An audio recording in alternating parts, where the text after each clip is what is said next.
नमस्कार आप सभी भारतवासियों को मेरे इस यूट्यूब चैनल पे। मैं पहले थोड़ा-सा अपने बारे में बता दूँ, मैं भारत का एक ज़िम्मेदार नागरिक हूँ और ज़िम्मेदार नागरिक होने के उपलक्ष्य में या फिर उसके कारण बहुत सारा ज़िम्मेदारियाँ होता है।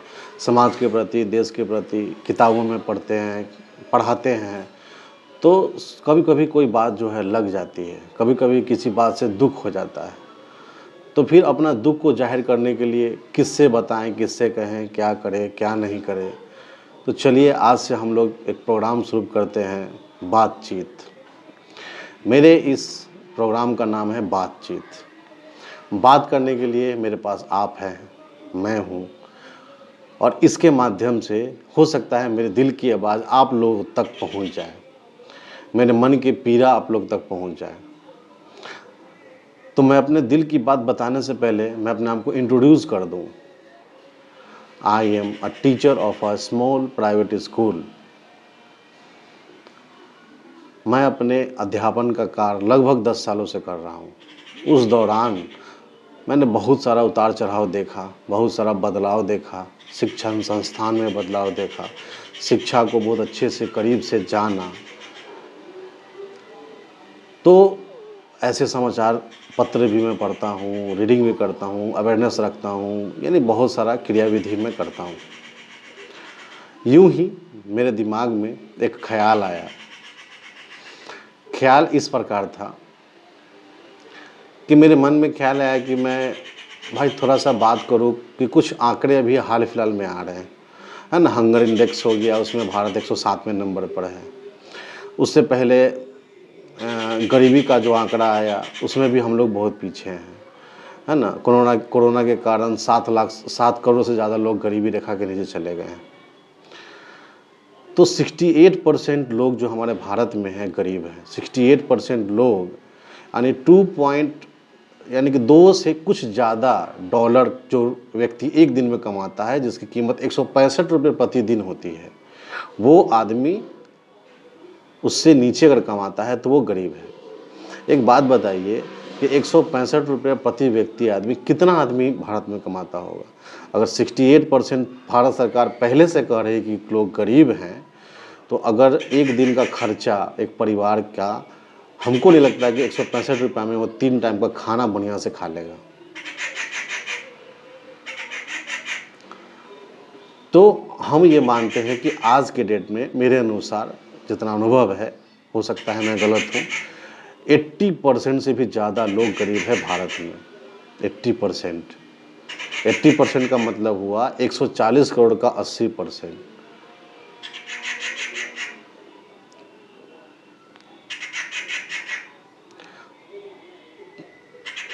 तो 96 करोड़ लोग जो है भारत में गरीब हैं। तो गरीबी को मिटाने के लिए इंदिरा गांधी ने सबसे पहले नारा दिया था, गरीबी हटाओ गरीबी मिटाओ, है ना? नारा नारा ही रह गया, नारा बन के रह गया, वो बस ज़मीनी हकीकत से बहुत दूर। फिर हम लोग जीते चले आए, जब हम लोग को ज्ञान नहीं था, कौन सरकार, कौन प्रधानमंत्री, किसी को कुछ पता नहीं चलता था। अटल बिहारी वाजपेयी जब प्रधानमंत्री बने थे, तब कुछ नॉलेज आया कि हाँ भाई कोई प्रधानमंत्री है। मनमोहन सिंह आए, ठीक है, कांग्रेस का सरकार चला, इस सब में हम लोग बहुत छोटे थे, उतना ज्ञान नहीं था।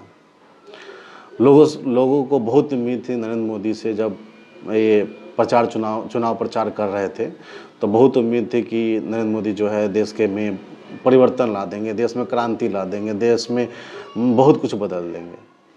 हो सकता है कि उन्होंने देश में बहुत कुछ बदला है, चाहे उनके द्वारा बदला गया बहुत सारा उसका जो प्रभाव दिखता है, लेकिन ज़मीन पे देखने के बाद हमको, मेरे अनुसार अगर कोई बदलाव हुआ है तो आप लोग बताइए।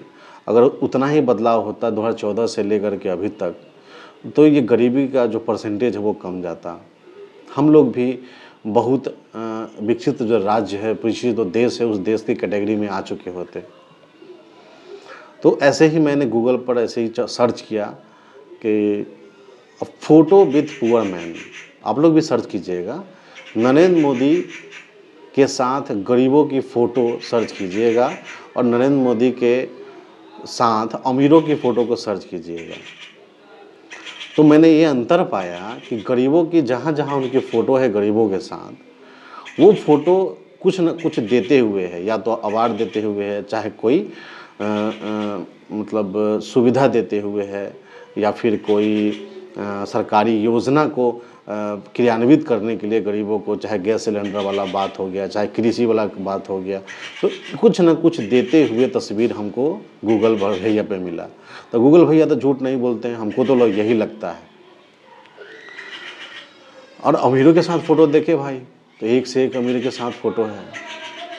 तो जो नेता हमेशा अपने भाषणों में कहता है कि हम गरीबों के लिए सब कुछ करते हैं, गरीबों की सरकार है, गरीबी को मिटाना चाहते हैं, तो भाई गरीबी के बीच आइए तो सही, गरीबों से मिलिए तो सही, गरीबों के दिल का हाल जानिए तो सही।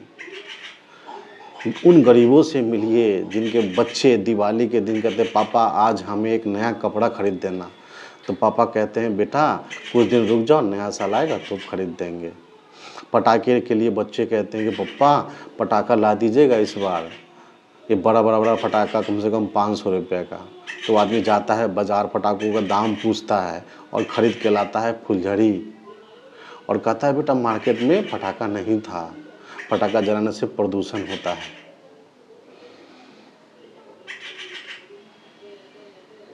मिठाई खरीदने के लिए किसी बच्चे कहीं पर ऐसे भी जगह है जहाँ पर बच्चे को मिठाई का दर्शन नहीं होता है। लक्ष्मी पूजा क्या होता है लोग नहीं जानते हैं। गरीबी को समझने के लिए गरीबियों के बीच जाना पड़ेगा सर। और गरीबी के नारे देने से, गरीबों का इस्तेमाल करके राजनीति सत्ता हथियार लेने से गरीबी दूर नहीं होने वाला है। ये सर, ये मोदी जी हो सकता है बहुत अच्छे काम कर रहे होंगे, लेकिन मैं बस इतना ही सवाल है, मेरा सवाल इतना, एक जिम्मेदार नागरिक के अनुरूप क्या गरीबी को दूर करने के लिए पर्याप्त कदम उठाए जा रहे हैं? क्या गरीबी को ख़त्म किया जा सकता है जैसे चाइना ने ख़त्म कर दिया? क्या हम गरीबी को ख़त्म करने के लिए सरकार तक आवाज़ नहीं पहुंचा सकते हैं? अच्छा, ऐसा भी तो हो सकता है कि गरीबी को हटाने के लिए बहुत सारा ऐसा प्रयास किया जा सकता है और इंस्टेंटली गरीबी को हटाया जा सकता है। जो भी श्रोता लोग मेरी बातों को सुन रहे हैं, तो आप लोग हमें बताइए कि गरीबी को हटाने के लिए सरकार क्या-क्या कर सकती है, क्या-क्या कर रही है और क्या नहीं करना चाहिए गरीबी को हटाने के लिए। तीनों चीज़ बताइए। आपके उत्तर का मेरे स्वागत रहेगा और मैं उस उत्तर को फिर जनता के सामने रखूँगा बातचीत में। इस कार्यक्रम का नाम मत भूलिएगा, बातचीत, और ये बातचीत मैं डेली करने वाला हूँ, क्योंकि रहा नहीं जाता, सहा नहीं जाता, तो फिर बिन कहे रहे कैसे। इस देश के नागरिक हैं, इस देश से प्यार करते हैं, और इस देश के लिए कुछ नहीं करेंगे तो फिर मरने के बाद ऊपर जाएंगे तो क्या जवाब देंगे अपनी भारत माता को, मुझे समझ में नहीं आता।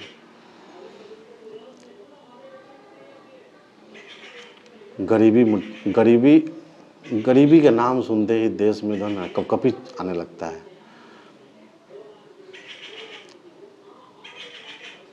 आइए सर, गरीबों के बीच में आइए, तब पता चलेगा गरीबी क्या होता है।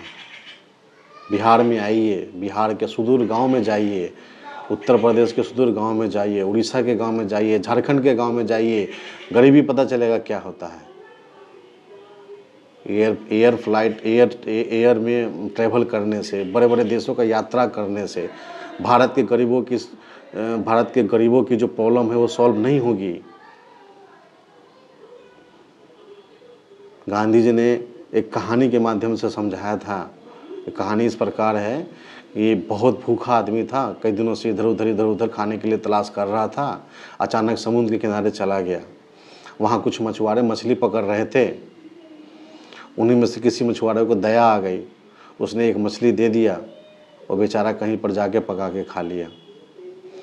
फिर दोबारा वो गया भूख से, दूसरे दिन फिर उसको एक मछली मिल गई, फिर पका के खा लिया। तीसरे दिन गया, फिर मछली पका के खा लिया।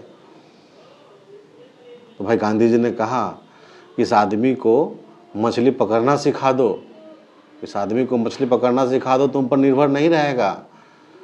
तो फिर उसको मछली पकड़ना सिखा दिया गया। उसने लोकल बांस को काट करके बंसी बनाया, बंसी बना के डेली वो मछली पकड़ता और अपना जीवन यापन करने लगा। धीरे धीरे वो बहुत सारी मछली पकड़ करके बेचने लगा। तो ये फ्री वीज दे करके, 5 किलो राशन दे करके ये आप क्या कर रहे हैं? अपंग बना रहे हैं गरीबों को। गरीबों को आत्मनिर्भर बनाइए। ये बात जनता को भी समझना चाहिए कि आपके साथ क्या हो रहा है। आप लोग को जो दिखाया जाता है टीवी पे, आप जो देखते हैं टीवी पे, जैसा देश का माहौल बना हुआ है, वो माहौल क्रिएट किया जाता है। आपको न्यूज़पेपर में जो चीज़ दिख रहा है, आपको क्या लगता है कि ये जो पत्रकार हैं, ये जो न्यूज़पेपर हैं, ये टीवी चैनल्स है, ये सरकार के विरोध में बोलने पर मतलब इसको शाबाशी देंगे? जनता को समझना पड़ेगा कि देश में क्या चल रहा है, क्या सच है, क्या झूठ है। अगर इतना ही सच है, डिजिटल इंडिया बन रहा है ना, स्किल इंडिया चल रहा है, मतलब तरह तरह का मतलब उद्घोषणाएँ होती है। स्टैचू कहीं बन रहा है, कहीं पे कॉरिडोर बन रहा है, कहीं पे सेंट्रल विस्टा बन रहा है, राम मंदिर इतना भव्य बन रहा है। अरे भाई, धर्म को कोई खतरा हो सकता है क्या किसी से? भगवान को किसी से खतरा है? जो आपस में लड़ रहे हैं हम लोग, क्यों लड़ रहे हैं हम लोग आपस में? भगवान को किसी से खतरा है? धर्म कोई मिटा सकता है? तो फिर धर्म के नाम पे लड़ाई क्यों? मुझे तो समझ में नहीं आता, शायद आप लोग को समझ में आता हो। गुजारिश है अपनी जनता से, मेरी जनता से, मेरे प्यारी भोली भाली जनता से, ये नेता लोग जात पात, धर्म, रंग भेद के आधार पे लोगों को बांट के शासन करते थे। अरे ब्रिटिश भी ऐसा ही करता था। विलय नीति पढ़िए, इतिहास पढ़िए, विलय नीति में ऐसे ही हुआ था। फूट डालो शासन करो की नीति में ऐसे ही हुआ था। और हम एक हो जाएंगे, हम अपने अधिकार को जान जाएंगे, तो फिर हम लोग विरोध करेंगे। और विरोध करेंगे तो ये जो जितने नकली नेता हैं, जितने करप्ट नेता हैं, उन सबकी गद्दी हिल जाएगी। ये नहीं चाहते हैं कि हम एक हो। समझिए इस बात को। और गरीबी को मिटाने के लिए कुछ कदम जिन व्यक्तियों के पास है, वो अपना वीडियो बना करके हमको भेजिए, मीडिया पे, सोशल मीडिया पे अपलोड कीजिए। एक जिम्मेदार नागरिक की तरह बनिए, अपना काम भी करते रहिए, अपना जीवन यापन नहीं छोड़ना है, इसी में लगना भी नहीं है। लेकिन हाँ, बिना कहे अब नहीं रह सकते। कोई सरकार हो, मैं ये नहीं कह रहा कि कांग्रेस सरकार अच्छी है, ये नहीं कह रहा कि बीजेपी सरकार अच्छी है। मैं किसी सरकार का आदमी नहीं हूँ, मैं किसी पार्टी का आदमी नहीं हूँ। मैं एक आम नागरिक हूँ, इस देश का, इस भारत माता से प्यार करता हूँ, इस भारत माता से प्रेम है। इसीलिए मैं बात कह रहा हूँ कि इस देश में गरीबी को दूर करना है। जो 80% गरीब लोग हैं, आज क्यों हैं, क्या कारण है? 70 साल हो गया। अरे भाई, 1947 में हमको भी आज़ादी मिला। 1948 में चाइना में भी कम्युनिस्ट सरकार बनी। तो चाइना कहाँ से कहाँ पहुँच गया, इंडिया वहाँ क्यों नहीं पहुँचा? इसका जवाब कौन देगा? जो देश में शासन कर रहे हैं वो देंगे या जनता देगी? धर्म के नाम पे लड़वाने का काम कौन करता है? दंगे कौन करवाता है?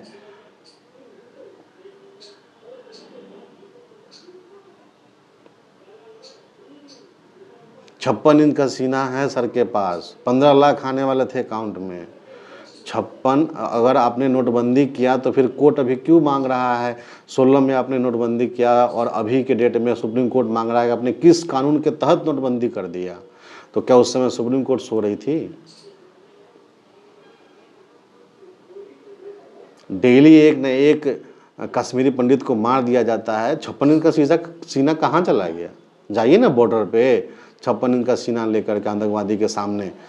जो जवान डेली के डेली मर रहे हैं, जिनका परिवार दुख से ग्रसित है, रो रहे हैं, ये सारे नेता लोगों को कहिए कि अपने बेटा को आर्मी में भर्ती करे और सब कुछ बॉर्डर पर भेज दीजिए आतंकवादी से लड़ने के लिए।